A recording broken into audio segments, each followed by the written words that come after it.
Buenos días. Esta es la clase 4 del curso sobre técnicas de estudio en búsqueda de un aprendizaje significativo apoyado en la construcción del conocimiento. En las primeras 3 clases ya hemos incorporado ciertos conceptos. Sabemos que tenemos que incorporar contenidos y que estos contenidos los podemos dividir en 3 tipos. Los conceptuales, básicamente la definición de las cosas que estudiamos. Los contenidos procedimentales son habilidades que debo desarrollar para poder manejar los contenidos conceptuales. Y contenidos actitudinales, que es la postura de uno frente a los contenidos tanto conceptuales como procedimentales.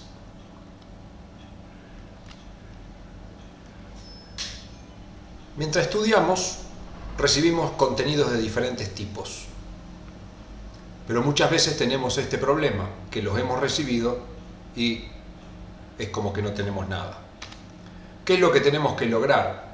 Que los contenidos que incorporamos estén de alguna manera en nuestra mente y que los podamos utilizar exitosamente a la hora de tener que dar una explicación o acreditar algún contenido. Para eso estamos acá, para sumar técnicas que nos permitan llevar adelante este procedimiento y dejar de lado esta situación bastante común. Hoy vamos a tratar sobre los objetos de estudio. Cada materia, cada área tiene objetos. Como si uno podría decir, bueno, una habitación contiene diferentes objetos, muebles, adornos, libros, etc. Las materias también tienen objetos. ¿Qué es un objeto de estudio? Aquello que forma parte del conocimiento de una asignatura o área. ¿Cuáles serían los objetos de estudio de la anatomía? Y de la histología, y de la biología, de la fisiología, la química inorgánica, la fisicoquímica, la hematología, y cualquier materia que estudiemos tiene objetos. ¿Cuáles son? Habrá que pensar cuáles son los objetos de cada materia que estudiamos, pero debemos saber de antemano que normalmente son muy pocos los objetos que tiene cada materia. ¿Qué nos permite conocer los objetos de estudio de cada materia? Bueno, simplificar nuestras definiciones y darle mayor claridad. Volvamos a la química. Los ejemplos que pongo son de química, por supuesto, porque es la materia que dicto, pero esto es aplicable a cualquier materia de las ciencias biomédicas. La química se define como la ciencia que estudia la materia y sus transformaciones. Es importante cuando yo estoy frente a una materia saber qué estudia esa materia. Entonces la química estudia la materia y sus transformaciones. Dicho de otra manera, los objetos de estudio fundamentales son la materia y las transformaciones que sufre esa materia. La materia está formada por estructuras químicas y puede transformarse de una forma en otra a través de reacciones químicas o procesos químicos. Por ende, los objetos de estudio de la química serán básicamente 2. Las estructuras químicas, es decir, los compuestos, las sustancias, y los procesos químicos, es decir, aquellos procesos que transforman una sustancia en otra. Salvo raras excepciones, en la química estudiaré estructuras químicas, salvo raras excepciones, lo que estudiaré en la química son estructuras químicas y procesos químicos. Por supuesto puede aparecer algún objeto secundario, pero en general lo más importante son estos 2. Veamos un ejemplo de aplicación de estas ideas. Supongamos que deseo definir 2 cosas. Tengo 2 nombres que pertenecen a la química: ácido oleico y descarboxilación oxidativa del piruvato. Yo deseo definir algo. Cuando yo deseo definir algo, sigo este patrón. Yo quiero definir qué es el ácido oleico, entonces digo, el ácido oleico es tal cosa. Importante el verbo. Cuando yo estoy intentando definir, utilizo el verbo ser. Si estoy intentando definir la descarboxilación oxidativa del piruvato, la definición comenzará así: la carboxilación oxidativa del piruvato es tal cosa. Entonces, ante una definición es importante tener presente, si yo debo definir algo, le pongo un artículo, pongo la palabra que quiero definir y el verbo ser. Ahora, como en la química los objetos son dos, estructuras o procesos, el ácido oleico es claro que es una estructura química o una sustancia y la descarboxilación oxidativa es un proceso. Por lo tanto, la definición es sencilla. El ácido oleico es una estructura química que podría agregarle tal cosa. La descarboxilación oxidativa del piruvato es un proceso químico que tal cosa. Entonces ahí continuaré. Entonces el hecho de conocer los objetos, que básicamente son dos, automáticamente cuando yo defino, toda cosa que defina o es una estructura química o es un proceso, no hay otra cosa. ¿Cómo continuar? Una vez definido un contenido, me debo hacer preguntas sobre el mismo. Si bien hay numerosas preguntas, puedo tener una lista acotada de ellas. Para el caso de la química, tratándose de una estructura química, debería hacerme al menos estas preguntas. ¿Qué es? Por ejemplo, teníamos ácido oleico. La pregunta que me hago es, ¿qué es? Cuando me estoy haciendo esta pregunta, en definitiva lo que estoy pidiendo es su definición. ¿Dónde se encuentra? ¿Cuándo la puedo encontrar? ¿Cuál es su función? ¿Cómo está formada? Es decir, su estructura. Estas 5 preguntas básicas son las que yo me debo hacer toda vez que esté frente a un concepto que es una estructura química. Apliquemos esta idea al ácido oleico de una manera sencilla y a modo de ejemplo. Ácido oleico, ¿qué es? Si estoy pidiendo su definición. Bueno, el ácido oleico es una estructura química. Ahí yo termino la definición. Por supuesto está incompleta, pero no está mal. El ácido oleico es una estructura química. Seguramente esto generará preguntas a continuación si yo he dado esta respuesta. ¿Dónde se encuentra? Si yo estoy preguntando dónde se encuentra, la respuesta será: se encuentra en tal lado. El ácido oleico se encuentra en organismos vivos, en aceites, en membranas, por ejemplo. ¿Cuándo la puedo encontrar? Si la pregunta es ¿cuándo?, estoy haciendo una pregunta sobre un determinado momento, un tiempo en que lo puedo encontrar. Entonces, yo la puedo encontrar en el intestino durante la degradación de los alimentos. Preguntaba ¿cuándo? Durante la degradación de los alimentos. En la célula durante su degradación o su síntesis. Tengo que tener presente con qué empieza la pregunta y con qué la voy a responder. ¿Cuál es su función? La función del ácido oleico es energética, es precursora de otras sustancias y alguna otra cosa que se me ocurra. ¿Cómo está formada? Es decir, ¿cuál es su estructura? Entonces digo, bueno, el ácido oleico es una cadena carbonada lineal de 18 carbonos con un doble enlace y una función carboxilo. Entonces, estas preguntas básicas, cada vez que yo tengo una estructura, me cruzo con un concepto de la química, por ejemplo, glucosa, me tengo que preguntar qué es la glucosa, dónde se encuentra la glucosa, cuándo la puedo encontrar, cuál es su función, cómo está formada, o sea, cuál es su estructura. Estas preguntas que me hice y respondí me permiten hacer una definición completa ahora. Si yo tacho las preguntas que había hecho, dejo los conceptos y lo reordeno a estos conceptos después de haberme hecho estas 5 preguntas, termino cayendo en un párrafo que dice: el ácido oleico es una estructura química que se halla en los organismos vivos formando parte de aceites y en membranas. Además, la puedo hallar en el intestino durante la degradación de alimentos, en la célula durante su degradación o síntesis de otra sustancia. Su función es energética o precursora de otra sustancia y estructuralmente la puedo describir como una cadena carbonada lineal de 18 carbonos con un doble enlace y una función carboxilo. Es decir, este párrafo que he generado ha surgido de las respuestas a las propias preguntas que me hice. Una vez que yo he generado un párrafo de este tipo, es importante que en ese párrafo resalte cuáles son las palabras claves relacionadas a las diferentes disciplinas que estoy estudiando. Estructura química es un término que debería conocer, organismos vivos también, aceites, membranas, intestino, degradación, alimentos, células, sustancias, síntesis, etcétera, etcétera. Por supuesto, no he marcado palabras que son del idioma, pero si uno tuviera dificultad para poder entender qué es lo que quiere decir, por ejemplo, la palabra degradación, debería buscarla también en un diccionario.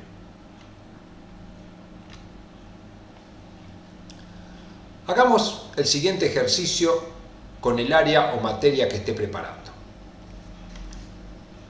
Primero, identifique cuántas materias forman o cuántas asignaturas forman el área o materia en general que usted esté preparando.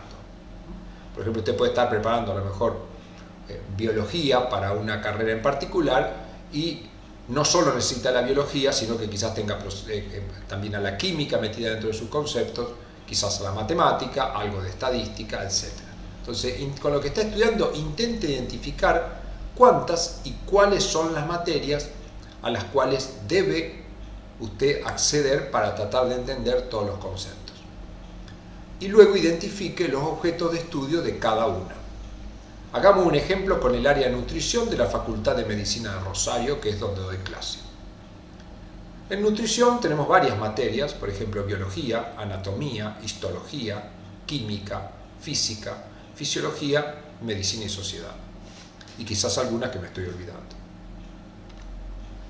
Entonces, estas son las materias. ¿Cuáles son los objetos de estudio?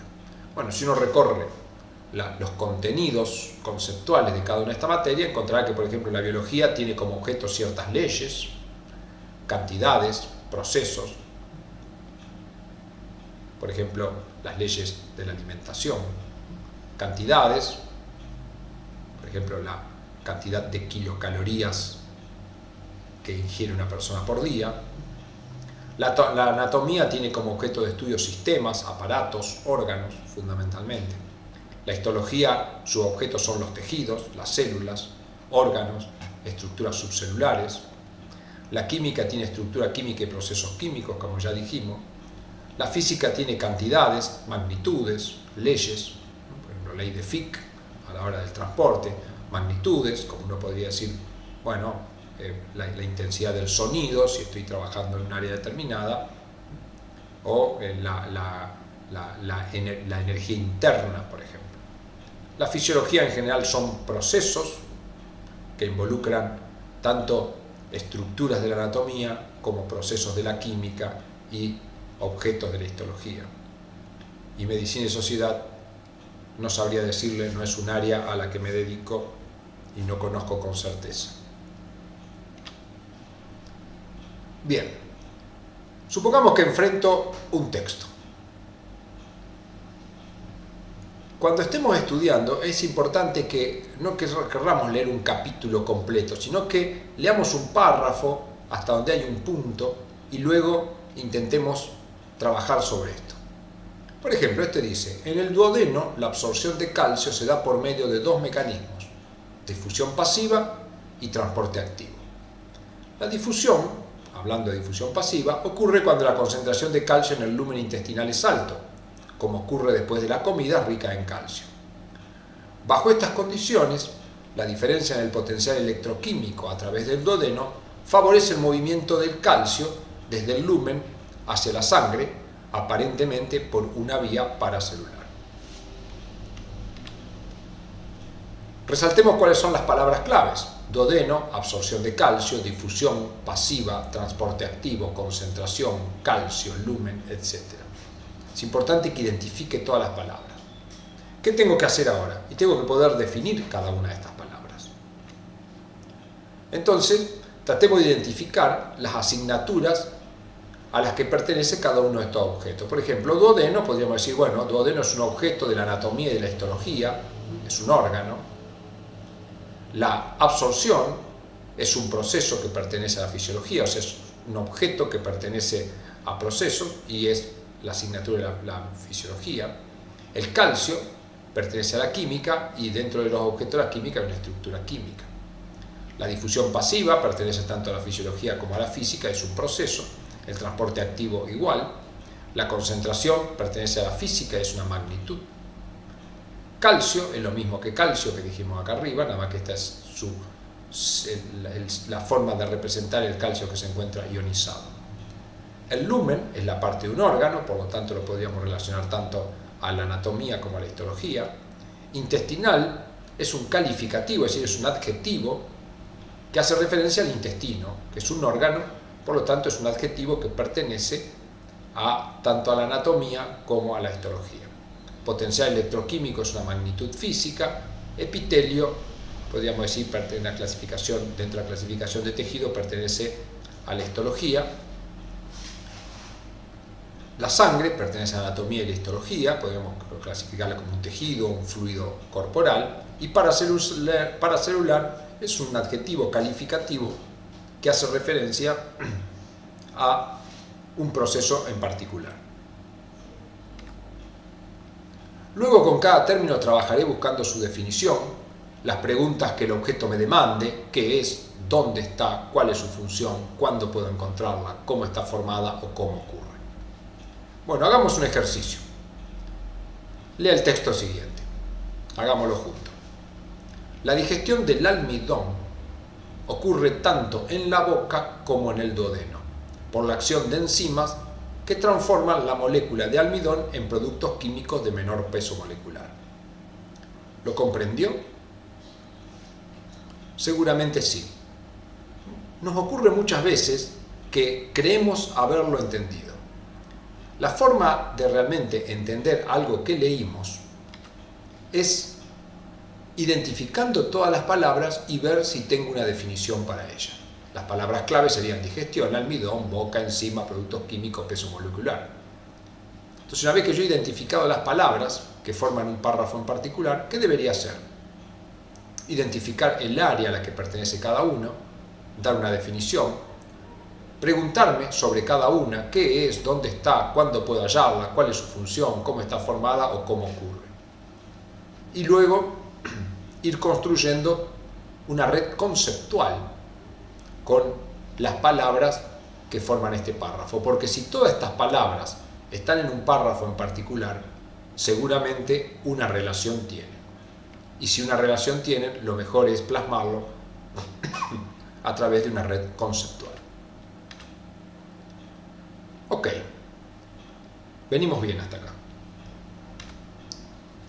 Vamos a pasar, siguiendo con definiciones.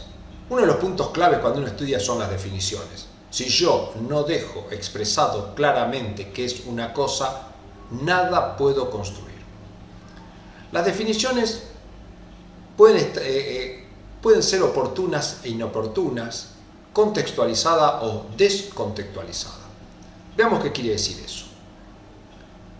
Una definición puede ser buena y puede estar correcta, pero no ser correcta en una situación en particular. Debe estar adaptado al contexto y al hilo de la conversación. Veamos un ejemplo para entender esto. Supongamos que tenemos dos definiciones de aminoácido. Por ejemplo, la definición 1 dice: aminoácido es una molécula que contiene un grupo amino y un grupo carboxilo. Está bien esa definición.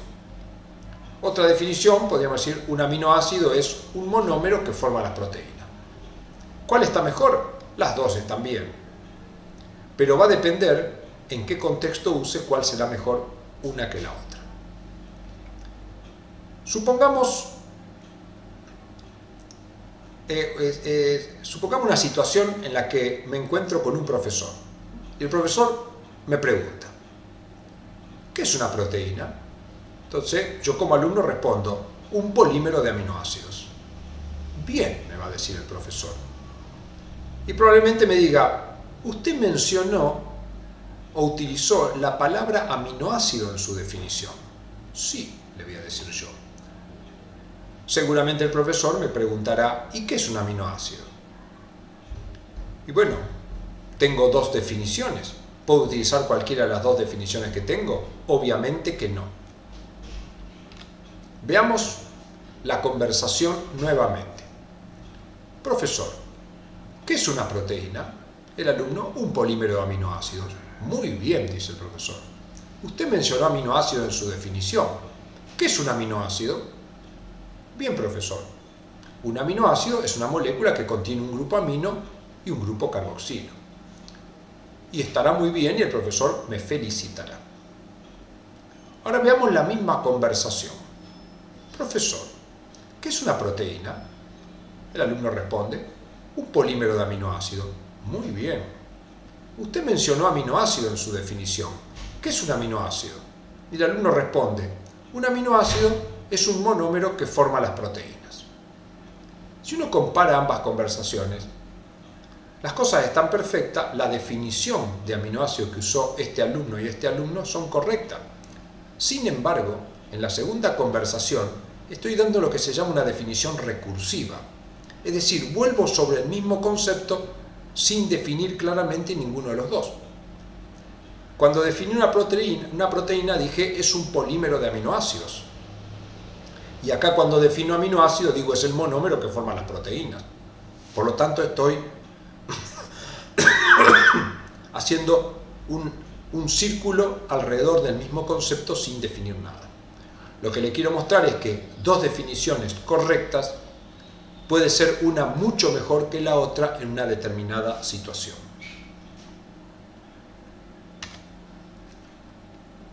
Sigamos con definiciones contextualizadas y veamos otros ejemplos, malos ejemplos, y veamos por qué son malos ejemplos. El profesor pregunta, ¿qué es un polisacárido? El alumno dice, es una estructura química formada por la unión de muchos monosacáridos. Muy bien, dijo el profesor. ¿Qué es un monosacárido? La unidad estructural que forma los polisacáridos. Acá estamos en el ejemplo que dimos recién, una definición recursiva. Digo que el polisacárido está formado por monosacáridos y acá digo que el monosacárido forma los polisacáridos. En definitiva, no he definido nada y probablemente el profesor me mande de vuelta a mi casa a estudiar un tiempo más y que vuelva para acreditar mis conocimientos dentro de 15 días. Veamos otro ejemplo. Profesor, dice, ¿qué es un polisacárido? Y el alumno dice, por ejemplo, el almidón es un polisacárido. ¿Cuál es? ¿Está correcto esto? El concepto es correcto, el almidón es un polisacárido, pero no estoy respondiendo a la pregunta del profesor. Si el profesor preguntó, ¿qué es un polisacárido? Yo debería haber respondido, un polisacárido es la unión de muchos monosacáridos, y no poner un ejemplo. Veamos este otro caso. Profesor, dice, ¿qué es un polisacárido? Y el alumno dice, está formado por monosacáridos. Si bien un polisacárido está formado por monosacáridos, no me preguntó a mí el profesor cómo está formado un polisacárido, sino qué es. Entonces yo debería haber respondido, un polisacárido es una estructura química formada por monosacáridos. Uno más. ¿Cómo está formado un polisacárido? Por carbohidratos. Acá, ¿qué problema tenemos? Acá tenemos un problema de jerarquía que ya vamos a analizar, porque en realidad el polisacárido ya es un carbohidrato y entonces acá no estoy definiendo claramente las cosas. Cuando estoy preguntando cómo está formado algo, lo que tengo que expresar es cómo está formado esto a partir de estructuras más pequeñas y no con un término que englobe a este acá. Acá tenemos las correcciones. Veamos la corregida. ¿Qué es un polisacárido? El alumno dice una estructura química formada por la unión de muchos monosacáridos. Muy bien. ¿Qué es un monosacárido? Un monosacárido es una molécula que habitualmente contiene un grupo cetona o aldehído y varios oxidrilos. De esta manera esta definición no ha sido recursiva. El otro, ¿qué es un polisacárido? En vez de decir el almidón es un polisacárido, no puedo dar un ejemplo. Si me pregunta qué es un polisacárido, diré la unión de muchos monosacáridos. Pero esto estaba mal porque no me había pedido un ejemplo. ¿Qué es un polisacárido? La respuesta es, está formada por monosacáridos. Si la pregunta es, ¿qué es un polisacárido? Yo tendré que responder, un polisacárido es una molécula formada por monosacáridos. No está. Perdón.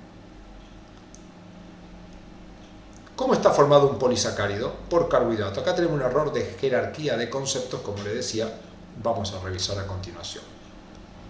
Supongamos que tengo varios términos: glucosa, polisacárido, carbohidrato, monosacárido, macromolécula, hidrofílico, hidrólisis, diferentes nombres.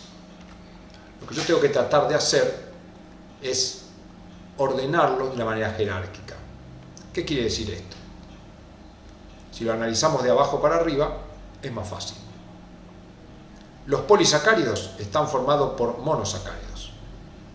Y si yo a un polisacárido le aplico un proceso químico de hidrólisis, obtengo monosacáridos. La glucosa es un monosacárido. Los polisacáridos son carbohidratos. Es decir, todos los polisacáridos son carbohidratos. Ahora, no todos los carbohidratos son polisacáridos. Los carbohidratos son glúcidos.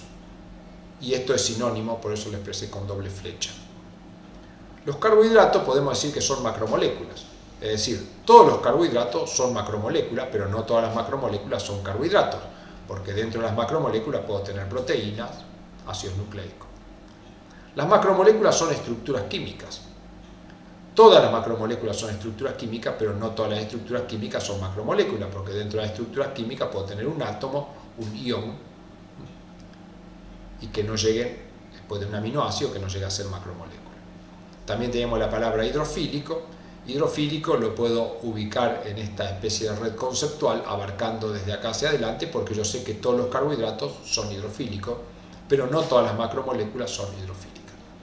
Entonces, cuando yo tengo una serie de términos, es importante que esos términos los intente vincular entre sí, y voy a tener siempre este concepto como lo traté de expresar recién. Cuando utilizo una flecha es porque en un sentido vale todo y en el otro no. Cuando tengo doble flecha es porque son sinónimos, y cuando no le puse flecha es porque son ejemplos. Como decíamos recién, revisemos el concepto. Un carbohidrato, ¿qué es? Es una macromolécula que es hidrofílica y que dentro de los carbohidratos tengo los polisacáridos, y que carbohidrato es sinónimo de glúcido. Recordemos, todos los carbohidratos son macromoléculas, pero no todas las macromoléculas carbohidratos. Todos los polisacáridos son carbohidratos, pero no todos los carbohidratos son polisacáridos, porque algunos serán disacáridos o monosacáridos. Muy bien. ¿Cuántas horas estudia por día? Le recomiendo, es decir, lo que le estoy planteando para estudiar lleva mucho tiempo al principio, por lo tanto le recomiendo que comience a dedicarle el 20% de su tiempo de estudio a hacer ejercicios como los que hemos propuesto. Es decir, si usted estudia 10 horas, dedíquele 2 horas a tomar un párrafo, como dice acá, busque un texto de cualquier materia que esté estudiando que no tenga más de media página. Identifique las palabras claves, identifique la materia a la que pertenece el texto completo y las palabras claves que usted ha identificado dentro de ese texto. Trate de definir cada palabra y también defina las palabras que utilizó para las definiciones iniciales. Hágase de cada palabra al menos 3 preguntas, comenzando con ¿cuál?, ¿dónde? y ¿cuándo? Trate de responderlas. Si es posible, todo lo que hace, escríbalo en un procesador de texto. Es decir, no lo deje en el aire, no lo escriba en papel, sino que vaya pasándolo a una computadora. Todo lo que usted vaya creando, si es organizado, eso tarde o temprano terminará constituyendo un material importantísimo para su estudio. Trate de dar respuestas contextualizadas y también descontextualizadas, y trate de sentir el error cometido. Busque palabras relacionadas y haga orden jerárquico, como hicimos recién. Busco glucosa, almidón, carbohidrato, lípido, ácido nucleico, y después intento hacer órdenes jerárquicos.